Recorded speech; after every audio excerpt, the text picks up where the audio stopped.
Voy a relatarles algo que nos sucedió apenas unos meses atrás y fue algo, como dicen algunos, para cagarse de miedo.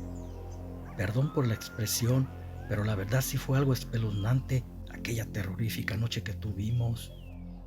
Cuento con 19 años y aquella vez ya estábamos dormidos. Éramos mi madre, la abuela, mis dos hermanos más chicos y yo. Mi papá trabajaba de noche, llegaba antes de las 7 de la mañana, así que no estaba, él no vivió esto con nosotros.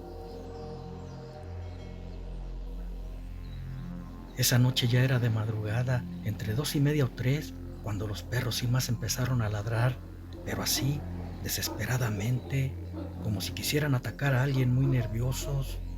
Bueno, ladraban tan fuerte que nos despertaron a todos. Extrañados y un poco molestos porque no dejaban dormir, salimos los tres al mismo tiempo de nuestros cuartos. Mi abuela, al momento que nos encontramos en la sala, dijo: ¿Qué demonios les pasa a estos animales? Esto no es nada bueno. No los quiero asustar, pero por la forma en que ladran, pareciera que están anunciando que alguien va a morir. Mi madre exaltada le respondió: por Dios, mamá, no digas eso. De por sí los ladridos de esos perros me tienen bien nerviosa, y tú diciendo esas cosas, ¿en serio te pasas? La verdad que sí, los perros no se callaban, nos tenían a todos algo nerviosos. Tratando de tranquilizar el ambiente les comenté: ¿qué tal si esta vez alguien se quiere meter a la casa de un vecino o posiblemente un borracho iba pasando? Les propuse salir para si era un ladrón me viera y se fuera, o que al menos dejaran de ladrar los perros. Al momento me contestaron las dos que estaba loco. Si ese ladrón andaba armado podría hacerme daño. Mi madre era la más preocupada, pero mi abuela insistía que era una cosa maligna o que de repente el ambiente se tornó muy pesado.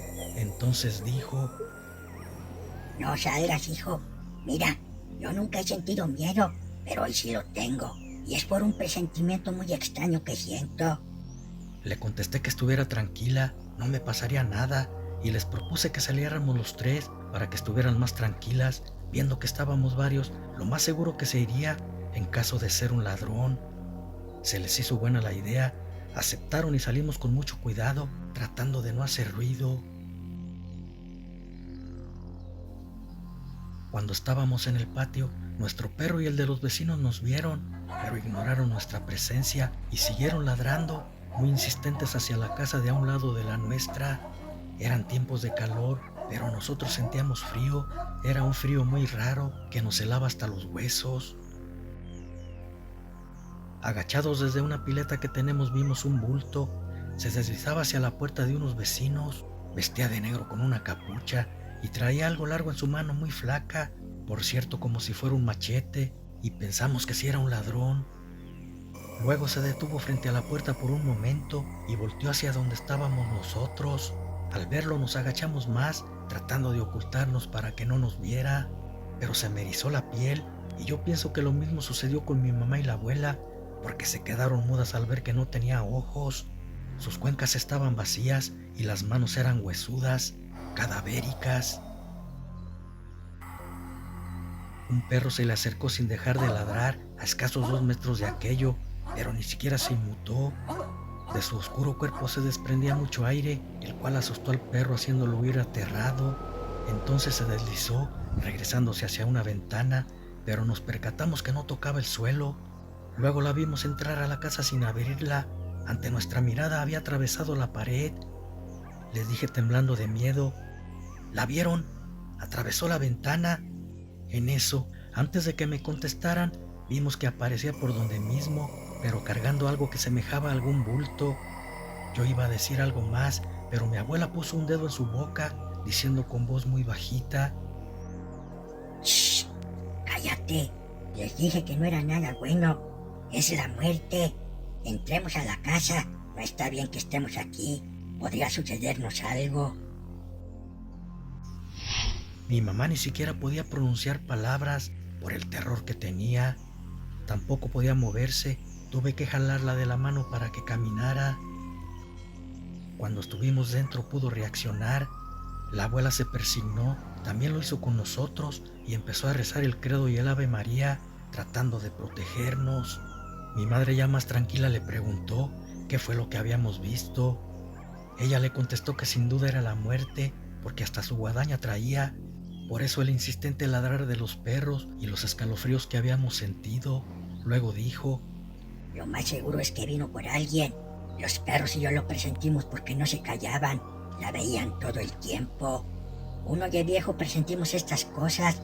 A estas alturas ya casi no sentimos miedo. Pero esta vez sí me dio, y mucho. Más por ustedes, ya que no podemos saber por quién viene. De repente se callaron los perros y el pesado ambiente dejó de sentirse. La abuela, persignándose, dijo que la señora de las llaves aún no se iba del todo y no quiso que durmiéramos separados. Todos nos fuimos a la habitación de mis hermanitos para que tampoco ellos estuvieran solos y dormir juntos el resto de la noche. Estábamos asustados, lo vivido no era para menos. Cuando llegó mi papá de trabajar, después de las 6 de la mañana, se extrañó de vernos a todos dormidos en la habitación de los niños. Nos despertó preguntando qué hacíamos ahí. Le platicamos todo. Él no hizo más que asombrarse y luego nos dijo: con razón está una ambulancia afuera de los vecinos y están llorando. Creo se murió el esposo de doña Julia de un paro cardíaco y por lo que escuché fue como a las 3 de la madrugada. Ni cuenta se habían dado hasta hace rato que despertaron. Cuando mi papá dijo eso, nos levantamos como impulsados por un resorte. La abuela solo dijo: Santo Señor, no en balde sentí escalofríos. Esa había sido más o menos la hora cuando salimos y vimos entrar esa sombra por su ventana. Los abuelos rara vez se equivocan. Ellos presienten estas cosas y la abuela no se equivocó cuando dijo que la muerte había venido por alguien. Solamente fue el tremendo susto, porque gracias a Dios no fue a uno de nosotros a quien se llevó. Un aviso de muerte. No sabía el por qué, pero casi todas las noches sentía algo. Era como una sugestión o presentimiento, pero no entendía a qué se debía. Hasta que cierta noche en especial, de pronto, miré que el colchón de mi cama se hundía en una esquina, como si alguien se hubiese sentado en él.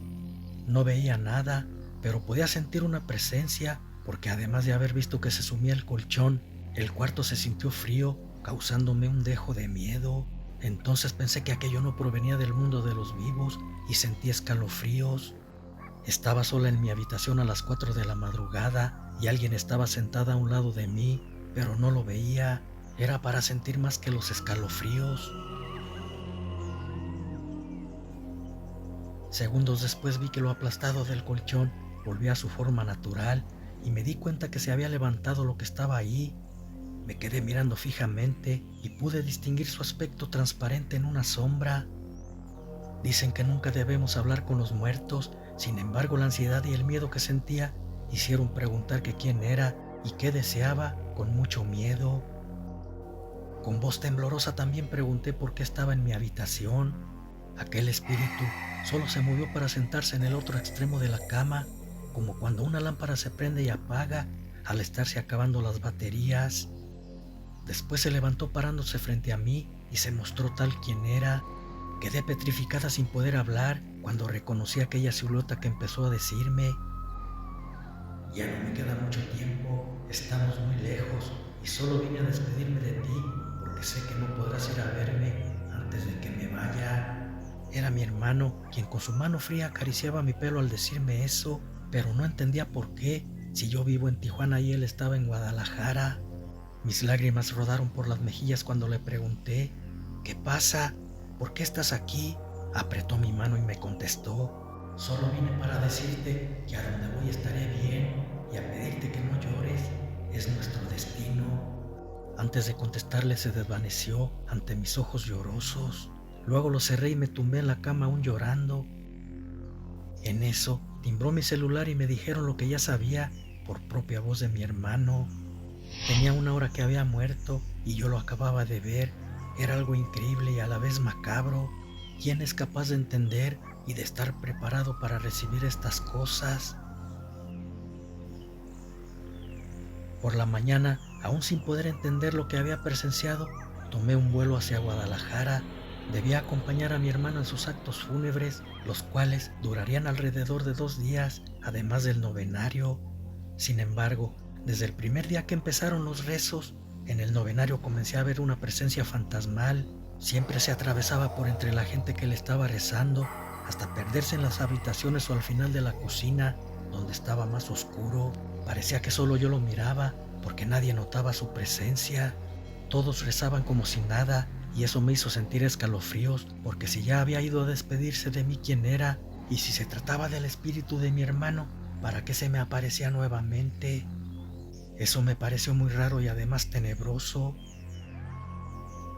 A los días, una tarde que me estaba lavando la boca en el baño, miré un reflejo por el espejo. Era un rostro sangrante y no pude distinguir si se trataba del fantasma de mi hermano, lo cual me hizo sentir miedo.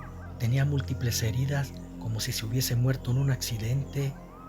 Agaché mi cabeza sintiendo terror, pero ya eran muchas veces que se me aparecía y decidí preguntarle por qué solamente yo lo veía, qué deseaba de mí. Pero al voltear al espejo ya no estaba nada, había desaparecido. No sabía por qué lo veía, pero sin duda era algo que quería decirme. Les comenté a mi familia que lo veía, incluso que había ido a Tijuana a despedirse de mí después de morir, el mismo día que había fallecido, pero obviamente no me creyeron, pensaron que se trataba de mis nervios. Una noche, la última que dormiría ahí antes de regresarme a Tijuana, al estar durmiendo un triste y lastimero lamento me despertó. Entonces miré que era el fantasma de mi hermano, parado a los pies de mi cama llorando. Sus lágrimas eran sangre, y antes de que yo le preguntara algo, él me dijo con una voz entre lamentos: no te vayas mañana. Sentía escalofríos al escucharlo decirme eso, y pensé que quizás me estaba avisando de algo que me iba a suceder. Era la razón por la que lo veía solamente yo. Entonces, otros sollozos a mi lado me hicieron voltear, extrañada, asustándome más.